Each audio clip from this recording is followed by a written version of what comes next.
Si quelqu'un mange de ce pain, il vivra éternellement. Alléluia, Alléluia, Alléluia,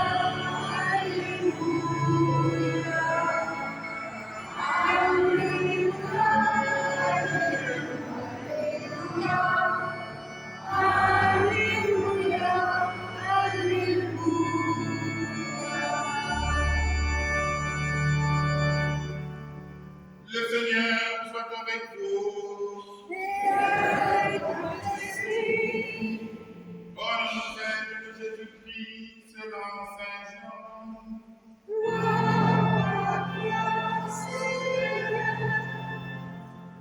En ce temps-là, Jésus disait aux foules des Juifs, moi je suis le pain vivant qui est descendu du ciel.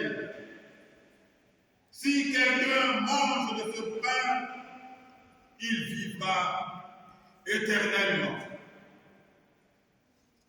Le pain que je donnerai,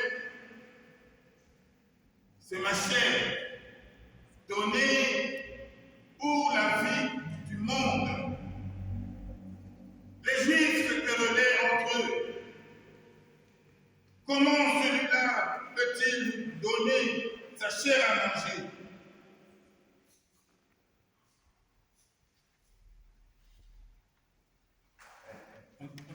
C'est pas le moment de tresser les cheveux.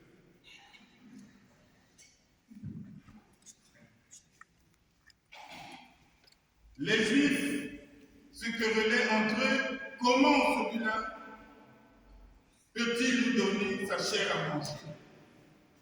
Jésus leur dit alors, Amen, Amen, je vous le dis, si vous ne mangez pas la chair du Fils de l'homme, et si vous ne buvez pas son sang, vous n'avez pas la vie en vous. Celui qui mange ma chair et boit mon sang a la vie éternelle. Et moi, je le ressusciterai au dernier jour. En effet, ma chair est la vraie nourriture et mon sang est la vraie boisson. Celui qui mange ma chair et boit mon sang demeure en moi et moi je demeure en lui. De même que le Père qui est vivant m'a envoyé et que moi je vis par le Père, de même celui qui me mange lui aussi vivra par moi. Tel est le pain qui est descendu du ciel.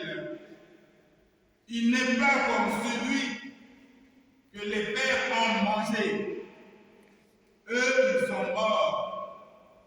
Celui qui mange ce pain vivra éternellement.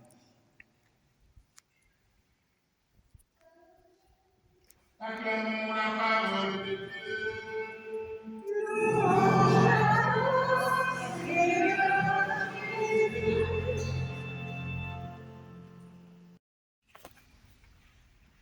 Surtout à vous.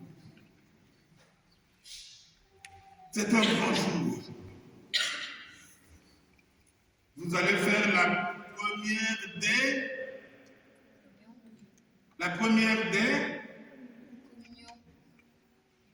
première des communions. Ce qui veut dire qu'il y en aura d'autres, n'est-ce pas?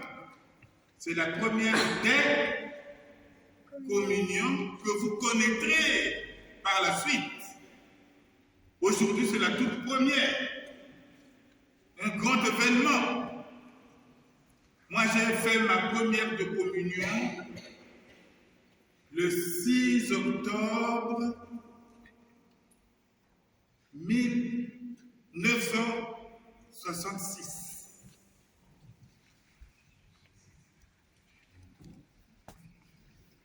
Vos papas, vos mamans il y en a qui n'étaient pas encore nés. Ah, c'est sûr. Jésus nous parle de son corps qui est une nourriture. Vous avez entendu que quelqu'un mangeait la chair humaine?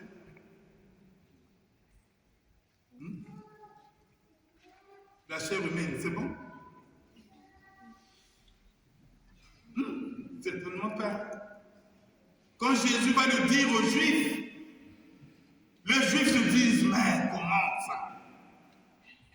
Mais le monsieur là est devenu malade. Hier nous étions ici, on avait faim, il a multiplié les pains et combien de poissons? 2 poissons. Et il a nourri les fous. Et aujourd'hui, il commence à raconter n'importe quoi. Qu'on doit manger son corps. Celui qui mange son corps vivra éternellement. Vous savez, dans ce texte que je venais de lire, il y a 8 fois le mot manger. Autant de ceux qui vont manger le corps du Christ pour la première fois, vous êtes au nombre de combien? Combien? 8. Dans l'évangile aussi, il y a 8 fois le mot manger. Manger, c'est important. Tu as mangé ce matin? Petit déjeuner? Tu as mangé quoi? Du lait avec un croissant. Et toi? La même chose. Moi, du fromage fondu avec du thon. De la brioche avec du jus d'orange. Aïe, aïe, aïe, le jus d'orange. Tu n'as pas mangé ce matin? C'est pas écrit. Ah, d'accord. Ah, avec du chocolat. Et au chocolat. Oh là là, c'est bon. Mais, oh là, nous avons mangé ce matin. Est-ce qu'on a besoin de manger? On peut faire une semaine sans manger? Non. 2 jours sans manger? Ah bon? Ok. Pourquoi? Il y a une raison? J'ai lu quelque part que dans le monde, il y a 828 millions de personnes qui souffrent de faim dans le monde. Vous comprenez ça? 828 millions. Et 25 000 personnes meurent par jour de faim. 25 000. 1, 2, 3, 4, 5, 6, 7, 8, 9, 10, 25 000 qui meurent de faim. Manger, c'est important.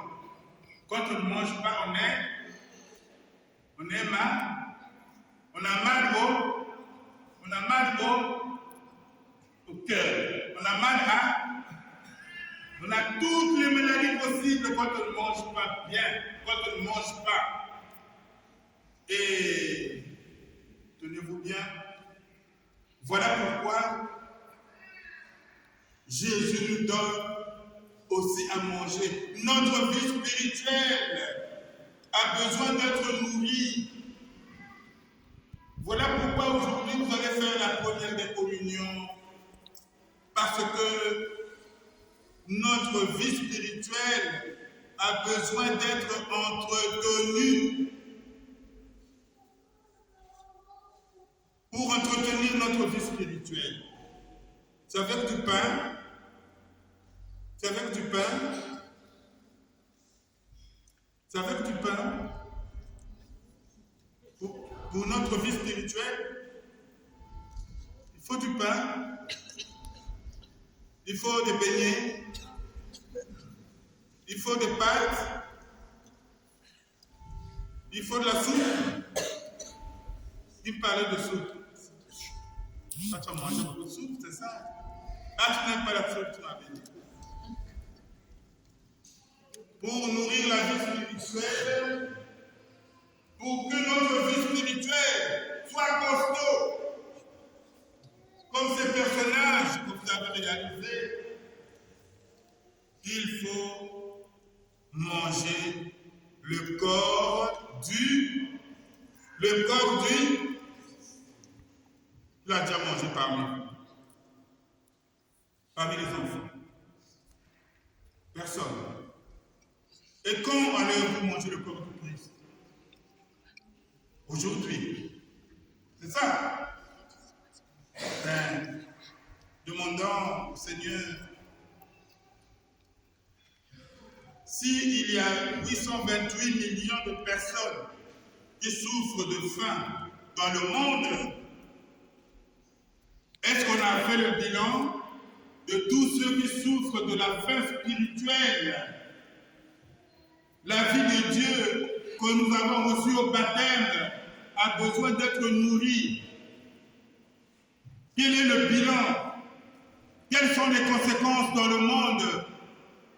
Parce que les hommes et les femmes d'aujourd'hui, enfouis, ne nourrissent pas leur vie spirituelle. Et voilà pourquoi il y a des tolérances. Voilà pourquoi il y a du terrorisme. Voilà pourquoi dans le monde, les gens s'entretuent. Voilà pourquoi dans le monde, les gens ne s'aiment pas. Parce que leur vie spirituelle est affamée. Il faut la nourrir par le corps du Christ. Et aujourd'hui, vous faites votre première communion, mais il faut que ça continue. À la confirmation, il en restera seulement peut-être 4. Et après, la confession de foi, peut-être 2. Non! Continuez à nourrir le corps du Christ. Dites aux parents, à papa, à maman, que moi, je veux nourrir, entretenir le corps du Christ. Je vais à la messe aujourd'hui. Au lieu de dormir, je vais à la messe. Et aujourd'hui, comme les Juifs avaient fui, quand Jésus leur parlait du corps du Christ, les hommes et les femmes d'aujourd'hui aussi ont fui. On ne les voit plus. Bravo, vous êtes là aujourd'hui, chers parents, famille, amis.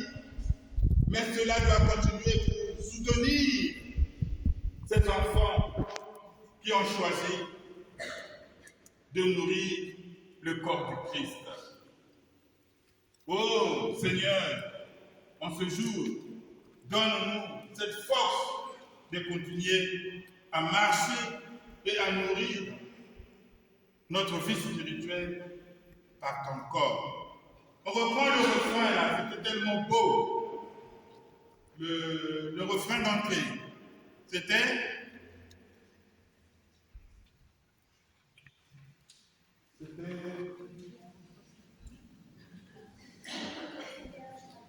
en toi, Seigneur, j'ai commencé à se chanter.